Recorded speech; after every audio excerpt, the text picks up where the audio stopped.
Olá pessoal, eu sou Ângelo, professor de Biologia. Estou aqui hoje para fazer a segunda aula sobre parasitologia humana. São os termos de parasitologia nessa nossa série introdutória da ciência parasitologia. Lembre-se, a semana passada eu postei o primeiro vídeo esclarecendo alguns termos que são usados nessa área. Hoje nós vamos fazer mais uma rodada com alguns termos importantes para esclarecer você a respeito daquilo que é importante saber nessa área de parasitologia. Tá legal? Eu espero que vocês gostem, eu conto com vocês. Até já!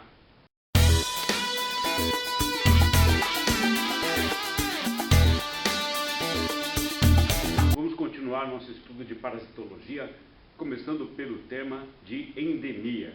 Endemia é uma prevalência de uma determinada doença, de um determinado caso, que é constante, já é conhecido dentro de uma determinada região, em uma determinada época, né? A endemia é uma situação bastante tranquila em termos de parasitologia. Não gera muita preocupação, porque afinal de contas os casos já são conhecidos e esperados. A endemia serve para que nós tenhamos um parâmetro para poder seguir adiante e prestar atenção. Se esse parâmetro for superado, aí é digno de preocupação. Então, esta é a noção que nós podemos ter de epidemia. Veja aqui o que nós temos. Ela normalmente considera-se como uma endemia a doença cuja a incidência permanece constante por vários anos, né? É uma situação constante. Ela dá uma ideia de equilíbrio entre a doença e a população, né? O número esperado de casos já é conhecido naquele evento, dentro de uma determinada fase do ano, de uma determinada época, dependendo do ciclo da doença, da evolução dessa doença dentro de uma determinada situação. Vejam só, aqui no início do inverno, espera-se que a cada 100 habitantes, 25 estejam gripados. Então, no início do inverno, o setor de saúde, né, começa a se preparar para receber pessoas com problemas respiratórios, por exemplo.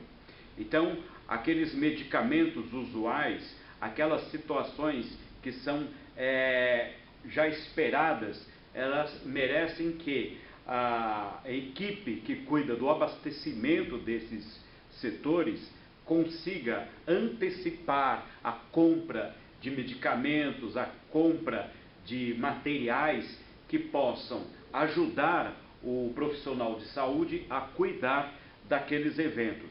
Mas tudo isso é feito dentro daquela situação endêmica, né? Então, qualquer coisa que ultrapasse aquilo pode gerar dificuldades. Então, isso é o que nós consideramos uma endemia.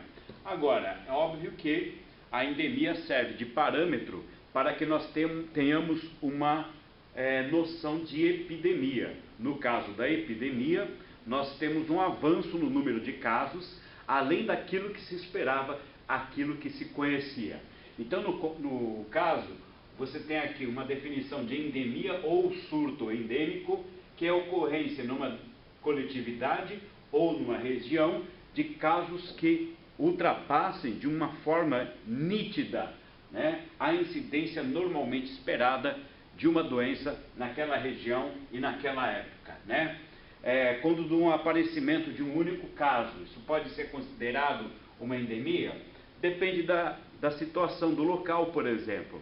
Vamos supor, aqui em São Paulo, a gripe no inverno é algo que pode ser considerado normal. Mas vamos pegar um outro exemplo de doença. Olha só, doença de Chagas, tá? No Arizona. Então, a doença de Chagas não tem registros no estado do Arizona. Então, o que acontece? Você vai ter um caso de doença de Chagas no Arizona, já merece um tratamento, uma investigação digno de uma epidemia. Então, quando o número de casos é zero, ao aparecer um caso, ele é tratado também como se fosse uma epidemia, tá? Outra coisa aqui, ó, podemos considerar como uma epidemia também o caso do aparecimento de um único caso, né, onde havia há muito tempo desaparecido uma determinada doença. Então, o que acontece? Quando nunca existiu, a gente chama de indene, né? Então, o caso está ocorrendo numa área onde nunca aconteceu a doença. Então, é um caso indene. Agora, tem caso de ressurgimento de doenças que há muito tempo já haviam sido consideradas erradicadas. Então, é o caso, por exemplo, da varíola em Boston. Se isso acontecer, se for registrado, notificado um caso de varíola, é considerado já, é tratado como epidemia. Então, a epidemia, ela está muito relacionada com a endemia. Se a endemia dá de 100, 25 são contaminados, então, se 25 casos aparecerem, ainda é endêmico. Agora, se é um lugar onde nunca teve a doença, um caso só já pode ser considerado uma epidemia. Se é um caso que foi considerado extinto e voltou a ter um caso, volta todo aquele aparato de cuidados como se fosse uma epidemia. Tudo bem?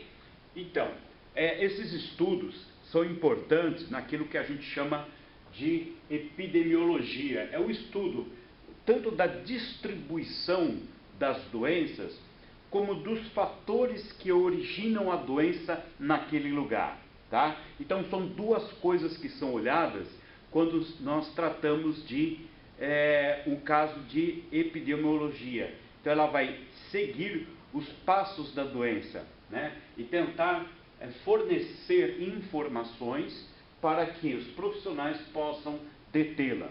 Tá? Então, uma doença ou um evento, isto é, a epidemiologia trata de dois aspectos fundamentais. Primeiro, a distribuição. Então, qual é a distribuição? A idade das pessoas que estão contaminadas, sexo, né, a raça, a geografia, etc. Né? Isso, detalhes da distribuição. Tanto é que quando tem uma vacina, por exemplo, você percebe, não, essa vacina vai ser utilizada em crianças e vai ser usada em idosos, crianças e idosos, tá? Então, nos dois extremos da vida. Isso é quem fornece essa informação. O número de casos fatais, por exemplo. Idosos e crianças estão, um com o sistema imunológico ainda inexperiente, o outro com o sistema imunológico desgastado. Então, são as maiores vítimas de determinada doença. Então, são as primeiras que recebem a vacina. Por isso que essas informações são importantes. E os fatores determinantes da frequência, por exemplo, o tipo de patógeno, que se é um vírus, uma bactéria, etc., né? Os meios de transmissão, por exemplo, como é o mosquito, é a água. Então, isso é importante. Por quê? Porque a gente vê, por exemplo, as informações que nós estamos tendo em relação ao problema da dengue, dos criadouros do mosquito Aedes aegypti, dão conta de que a maior parte, cerca de 80% dos criadouros do mosquito estão dentro das residências. Então, a epidemiologia é que faz isso. Então, ela identifica onde estão os focos. Estão nos lugares comuns, né? Não, elas estão nas propriedades privadas, estão dentro das casas das pessoas. Isso vai orientar a equipe no sentido de agir. Como vai agir? Onde vai procurar? É por isso que eles batem as portas das pessoas para poder dar uma vistoria, fazer algum tipo de ação de diminuição daquele problema. Então, aqui, ó, aqui eu dei outros exemplos, por exemplo, da epidemiologia, o caso da esquistossomose, né, manzoni, que é a barriga d'água, por exemplo. Deve ser estudados a idade das pessoas, o sexo, a raça, a distribuição geográfica, os criadouros, tá? Esses criadouros, eles devem ser próximos às casas, né? Peridomiciliares, ou seja, nos arredores das residências, né? A suscetibilidade, né, do molusco. O molusco é um vetor, né? E ele é um vetor biológico importante. Então, ao ver uma grande incidência do molusco, há uma grande possibilidade da doença. E os hábitos da população, tá? Como a população, agem em relação à água, ao tratamento da água, à utilização de reservatórios naturais, enfim, uma série de situações de levantamento de informações que serão úteis na parte de combate à doença. Aqui você vê um outro termo que aparece muito, a fase aguda, a fase crônica. O que significa isso? A fase aguda, ela é a fase posterior à infecção.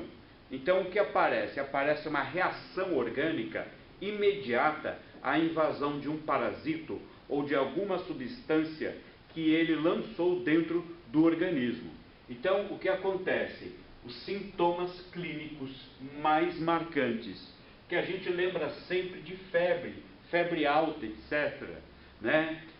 Suor, enfim, tremores, dores, enfim, inflamações, que são os edemas, tudo isso está relacionado à fase aguda, porque nessa fase, gente, existe um combate entre o parasito e o hospedeiro, tá ok? Então isso aí é a fase aguda. Então esse período vai definir nitidamente se o indivíduo fica bom, ele tem que tratar na fase aguda. Vamos lembrar, por exemplo, da bactéria treponema, causadora da sífilis, que deve ser tratada nessa fase, para não virar a fase crônica, que é muito dramática. Então aqui o que vai acontecer? Ele se cura, né? Ou ele vai para a fase crônica, ou então ele morre. Então ele pode ter, por exemplo, um tratamento mal feito ou não tratamento, dependendo da parasitose. O organismo até combate o parasito e regride a incidência de sintomas, tá? Dando uma falsa ideia de cura, mas na verdade agora ele está incubado e vamos entrar na fase crônica, tá? Bom, então vamos lá. A fase crônica é o que segue a fase aguda. Ela caracteriza-se pela diminuição dos sintomas clínicos, né? É como se tivesse um relativo equilíbrio, né, entre o hospedeiro e o agente infeccioso, tá? Então o número de parasitos se mantém em uma certa constância. Na fase aguda o número de parasitos é enorme. Por exemplo, na doença de Chagas, você consegue encontrar o parasito na corrente sanguínea. Então o exame de sangue revela o parasito. Na fase crônica da doença de Chagas, no exame de sangue pode não revelar o parasito. Ele está na musculatura na fase crônica. Então, boa parte dos parasitos morreram no confronto com o sistema imunológico. Outros se albergaram dentro da musculatura lisa, da musculatura estriada, e aí então você não acha no exame de sangue. Ok? Então isso é uma característica de fase crônica. Tá? Existe uma certa constância, sim, né? É importante dizer que esse equilíbrio pode ser rompido, tanto para o lado da pessoa melhorar, como da pessoa piorar. Então pode ter um avanço, no caso da saúde, para a melhora, ou um retrocesso para a piora, tá ok? Essa é uma parte importante. Outro termo importante que se vê falar por aí muito é o termo fômite, tá? E é representado pelos utensílios. O fômite é aquela coisa, aquele objeto, né? Uma roupa, seringa, né? Objetos cirúrgicos, seringas, né? Enfim, materiais de higiene hospitalar, materiais de descarte, né? Então você tem também utensílios, como por exemplo, essa flauta que a criança aqui. Vamos imaginar que essa criança ela está entregando essa flauta a outra pessoa. Essa outra pessoa vai pegar essa flauta e vai pôr a flauta na boca, vai tocar, depois devolve para a criança. Uma criança compartilha o brinquedo de colocar na boca com outras pessoas, com outras crianças numa creche.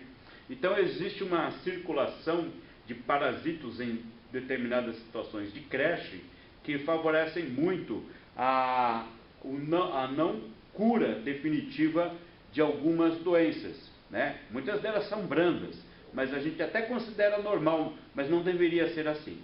São utensílios, brinquedos compartilhados entre crianças.